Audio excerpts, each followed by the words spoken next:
आज हम बनाने वाले हैं होली स्पेशल ये घर की ही चीज़ों से बनने वाली बहुत ही ज़बरदस्त मिठाई की रेसिपी।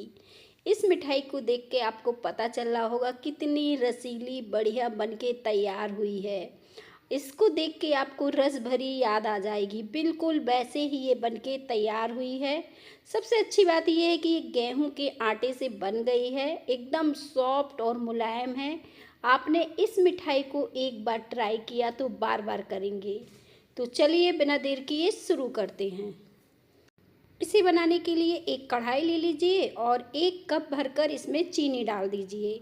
यहाँ पे 1 कप चीनी में हम यहाँ पे पानी का इस्तेमाल करेंगे, तो यहाँ पे हम पूरे 1.5 कप पानी का इस्तेमाल करेंगे। तो यहाँ पर देखें चीनी में मैंने 1.5 कप पानी डाला है। मैंने 1.5 कप पानी इसलिए डाला है क्योंकि इसकी हम रस भरी बनाने वाले हैं, तो उसके लिए हमें थोड़ा पतली चाशनी की ज़रूरत पड़ने वाली है। इसलिए मैंने यहाँ पे 1.5 कप पानी का इस्तेमाल किया है। मेजरमेंट का ध्यान रखेंगे तो बहुत ही अच्छी आपकी रस भरी बनके तैयार होगी। आप चीनी को चलाते हुए घोल लीजिए और चीनी जब इस तरह से घुल जाएगी ना तो आँच को आप मीडियम कर दीजिए और मीडियम आँच में इसे 4 से 5 मिनट के लिए पकने दीजिए। हल्की सी ताकि गाढ़ी हो जाए हमारी चाशनी। और जब इस तरह से आपको हल्की सी गाढ़ी दिखने लगे, क्योंकि जैसे तेल होता है ना चिपचिपे सा, वैसी इस चाशनी को हम बना के तैयार करने वाले हैं। तो यहाँ पे अब हम बाकी की चीज़ें भी ऐड कर देते हैं। सबसे पहले यहाँ पे इलायची का पाउडर डाल दीजिए 1/4 चम्मच। और आप चाहो तो खड़ी वाली इलायची को भी इस तरह से खोल के डाल सकते हो। साथ में डाल दीजिए आधे चम्मच ये नींबू का रस। इससे ज़्यादा नींबू का रस हमें नहीं डालना है। इन सारी चीज़ों को बढ़िया से मिला लेते हैं। अब चाशनी जैसे ठंडी होगी तो थोड़ा और गाढ़ी हो जाएगी। इसे साइड रखेंगे और अब हम क्या करेंगे, एक पैन ले लेंगे और पैन में हमें डालना है 1 कप पानी। तो बस इस तरह से मैंने 1 कप पानी डाल दिया है पैन में रसभरी को बनाने के लिए। इस रसभरी को आपको बेलना भी नहीं पड़ेगा, बहुत ही जल्दी से ये रसभरी बन जाएगी। और 2 चम्मच हमने यहाँ पे चीनी डाली है, 1 चुटकी नमक डाला है। इससे टेस्ट बहुत ही अच्छा आएगा हमारी रसभरी में। और साथ में हम इसमें डाल देंगे 1 चम्मच देसी घी। यहाँ पे आप रिफाइंड का भी इस्तेमाल कर सकते हैं। तो बस इस तरह से मैंने इसे चला लिया ताकि चीनी थोड़ा सा घुल जाए। तो बस इस तरह से जैसे चीनी हमारी घुलने लगी है, आप देखें इसमें इलायची का पाउडर डाल दीजिए। अगर आप रोज़ एसेंस वगैरह डालना चाहें तो वो भी डाल सकते हैं। और अब हमारी चीनी अच्छे से घुल गई है, बस हमें इतना ही पानी को गर्म करना था। अब हम 1 कप गेहूं का आटा ले लेंगे और इसे डाल देंगे। साथ में मैंने यहाँ पे 1/4 कप कॉर्नफ्लोर लिया है, इसे भी मैंने डाला है। जिस अरारोट कहते हैं या कॉर्नफ्लोर, जो भी आपको इसमें से मिल जाता है, इसी को मैंने डाला है। ये बहुत ही जल्दी आपको मार्केट में मिल जाएगा, कोई परेशानी नहीं होगी इसे ढूंढने में।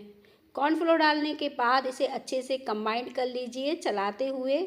और जब इस तरह से ये कंबाइंड हो जाए तो तुरंत आपको गैस को बंद कर देना है। और ये काम आपको धीमी आंच में करना है, तेज़ आंच में नहीं करना है, नहीं तो इसमें गुलठे वगैरह पड़ जाएंगे। तो धीमी आंच में बढ़िया से इस डो को बना के तैयार कर लीजिए। कुछ इस तरह से डो को किसी बर्तन में निकाल लेंगे ताकि ये सूखे नहीं। पैन हमारा गर्म है तो इसे पलट लेंगे। इसे पलटने के बाद हम इस तरह से फैला देंगे ताकि ये थोड़ा ठंडा हो जाए। अभी ये बहुत गर्म है, तो हाथों से छूकर देखिएगा कि ये ज़्यादा गर्म तो नहीं है। हल्का सा तेल या घी लगा लीजिएगा, हल्के गर्म में इसे कंबाइंड कर लीजिएगा। और जैसे जैसे ये ठंडा होगा थोड़ा सा ये टाइट होगा। तो बस इस तरह से अब इसे कंबाइंड कर लेते हैं। देखें कुछ इस तरह से सॉफ्ट सा है। अगर आपको बहुत ज़्यादा सॉफ्ट लगे तो यहाँ पे आप क्या करिएगा, थोड़ा सा कॉर्नफ्लोर इसमें छिड़क कर इसको मतलब चारों तरफ ही छुटा लीजिएगा। 1 चम्मच के करीब आप कॉर्नफ्लोर और डाल सकते हैं अगर आपको लगे कि ये बहुत ज़्यादा सॉफ्ट है। वैसे तो हमें इसे सॉफ्ट ही रखना है। इस डो को हम सॉफ्ट रखेंगे तभी हमारी रस भरी जो है सॉफ्ट बनेगी। तो देखें इतना सॉफ्ट ये डो बन के तैयार हो गया है, मैंने इसे निकाल लिया है। तो देखें, अब आप रसभरी को इस तरह से पेड़े जैसे बना के शेप दे सकते हैं। जैसे शेप आपको पसंद है वैसा दे सकते हैं। मैंने क्या किया, एक छोटा सा इस तरह से रोल किया।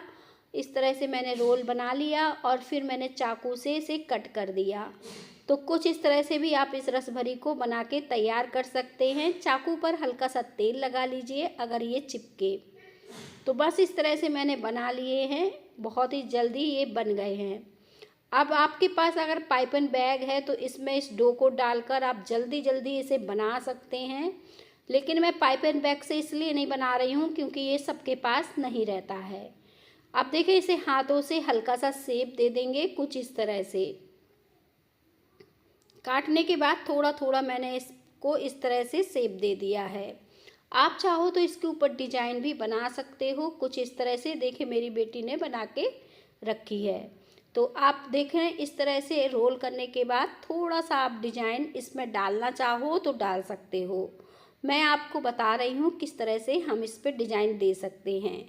कुछ इस तरह से हम इसमें डिजाइन दे सकते हैं रसभरी में, लेकिन इसमें थोड़ा सा टाइम लगेगा आपको, इसलिए मैंने बहुत ही सिंपल ये मिठाई बना के तैयार की है। आप चाहो तो इसे डिजाइनदार भी बना सकते हो क्योंकि होली का समय है। अब मैंने देखा सारे पीसेस कट कर लिए इस तरह से। इजीली ये जल्दी जल्दी बन के तैयार हो गई है।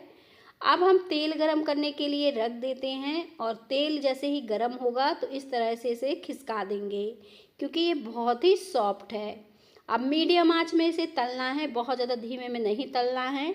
मीडियम आंच में हम इसे तलकर तैयार करेंगे। जैसे ही हल्का सा कलर चेंज होगा या फिर जैसे ही रसगुल्ले वगैरह का कलर हम चेंज करते हैं ना, जब उनके फ्राई करते हैं तलते हैं, तो बस उस तरह से कलर आपको चेंज दिखे तो वैसे ही कलर का हमें इन्हें बना के तैयार करना है। तो आप देखें, सारी रसभरी हमारी बढ़िया सी बन गई है, अच्छे से ये सिक गई है। और जब ये हल्की सी सिक जाए तो इस तरह से आप घुमा के इसे अच्छे से सेक सकते हैं। तो देखिए, सारी मैंने अच्छे से सेक ली है। बहुत ही इसमें क्रैक पड़ते हैं लेकिन ये खुलती नहीं है, बहुत ही अच्छी बनके तैयार होती है। चाशनी को चेक कर लीजिए, हल्की गर्म होनी चाहिए और इसे डालकर छोड़ दीजिए। 10 से 15 मिनट आपको आराम से इसे लग जाएंगे रसभरी को सॉफ्ट होने में।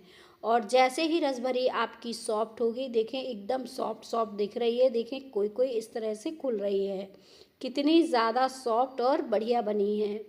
अब हम इसे निकाल लेंगे एक प्लेट में। तो रसभरी हमारी बनके तैयार हो गई है, बहुत ही इजी तरीके से, एकदम सॉफ्ट और मुलायम बनी है। ऊपर से हल्की सी क्रिस्पी रहेगी, अंदर से बहुत ज़्यादा सॉफ्ट और रसीली रहेगी। अब आप इसे जैसे चाहे सजा सकते हैं। मैंने बारीक पिस्ता को इस तरह से पीस कर इस तरह से मैंने डाला है। उम्मीद करती हूँ आज की रसभरी आपको बेहद पसंद आई होगी। रसभरी पसंद आए तो रेसिपी को लाइक करिए।